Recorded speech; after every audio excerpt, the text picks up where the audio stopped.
pertama ke luar negeri dan juga kunjungan kenegaraan pertama ke Indonesia. Jadi memanfaatkan kesempatan rangkaian menghadiri KTT ASEAN, Perdana Menteri Laos menyempatkan untuk bertemu dengan Presiden RI. Dalam pertemuan tadi banyak dibahas mengenai hal-hal kerjasama bilateral.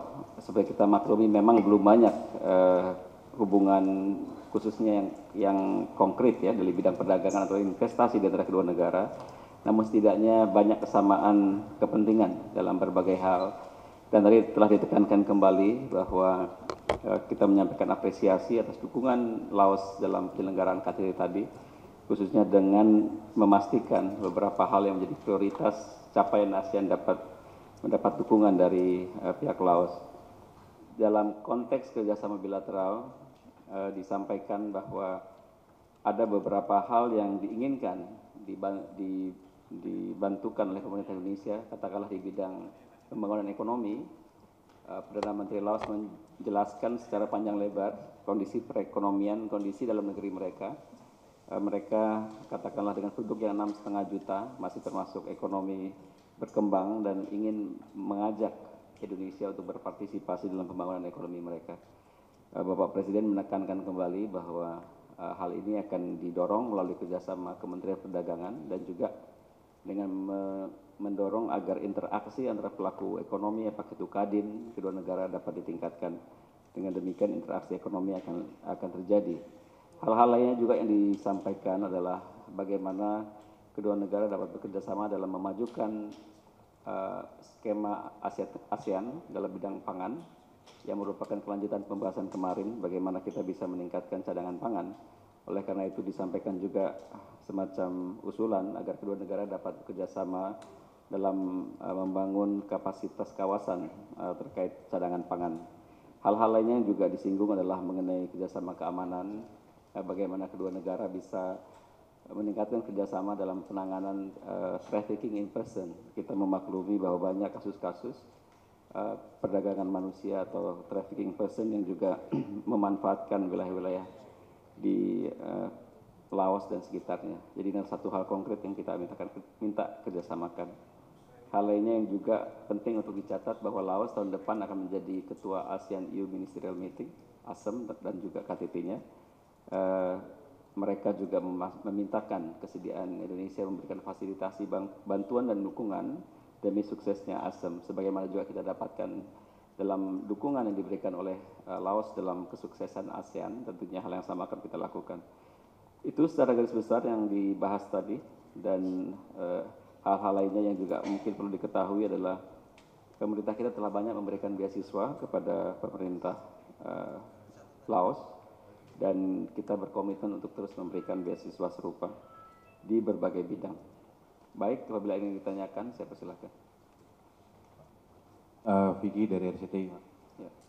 Mungkin tadi penegasan saja, tadi volume perdagangan yang akan ditargetkan oleh kedua negara berapa, dan ada peningkatan berapa persen dari yang sudah konkret dari tahun lalu? Iya. Terima kasih.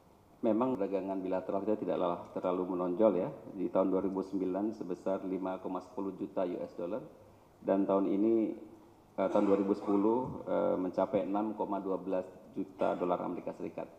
Memang dari sisi volume masih kecil, namun kita juga memaklumi bahwa pasar di sana juga kecil, 6,5 juta penduduk, tapi setidaknya banyak kemungkinan yang bisa kita lihat dari sisi pembangunan ekonomi yang sedang mereka galakkan, di sisi infrastruktur pembangunan dan lain-lain.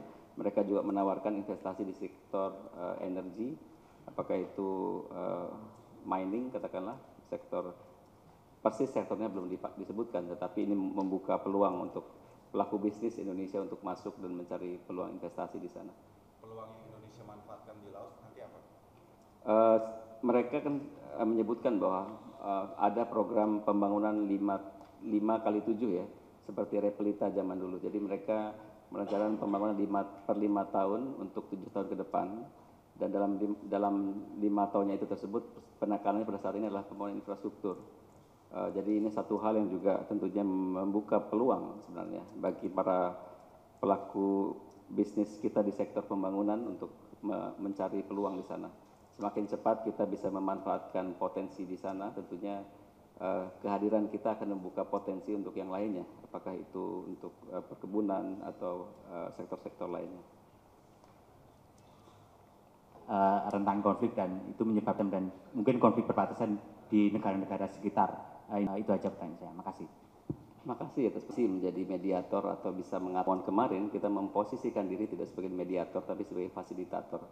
Fasilitator adalah memberikan fasilitasi untuk pihak-pihak yang bersengketa untuk bertemu dan kemudian mencoba mencarikan solusi. Tapi untuk bisa menjadi mediator itu adalah satu tahapan lebih lanjut, di mana setelah ada perasaan yang lebih nyaman di antara pihak yang bersengketa, mereka akan masuk ke tahapan mediasi permasalahan. Tapi pada tahapan sekarang apa yang kita lakukan adalah memfasilitasi, memberikan ruang pada pihak-pihak yang bersengketa untuk bertemu dan membahas permasalahan di antara mereka. Karena sebenarnya dalam masalah-masalah perbatasan khususnya terkait Kamboja dengan Thailand sudah ada satu forum Joint Border Committee di antara mereka. Jadi bagaimana melalui fasilitasi kita forum yang ada itu bisa diaktifkan kembali. Masalah Sungai Mekong memang satu hal yang juga disinggung dalam pertemuan KTT ASEAN kemarin. Bagaimana kemudian pemanfaatan Sungai Mekong oleh beberapa negara, katakanlah 1-2 negara yang berbagi aliran sungai tersebut ternyata menimbulkan imbas berkurangnya pasokan air di negara lain yang berada di wilayah hilir ya, yang lebih di bawah lagi. Jadi ini adalah masalah-masalah yang sedari awal kita lihat sebagai potensi masalah karena akses terhadap air bersih, terhadap air minum adalah satu hal yang menjadi tantangan global di masa datang.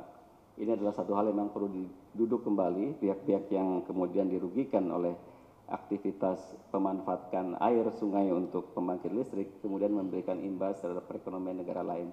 Ini dibahas dalam KTT ASEAN, artinya sudah ada kepedulian dan pemahaman di ASEAN sendiri bagaimana mereka harus menyikapi potensi permasalahan di masa datang.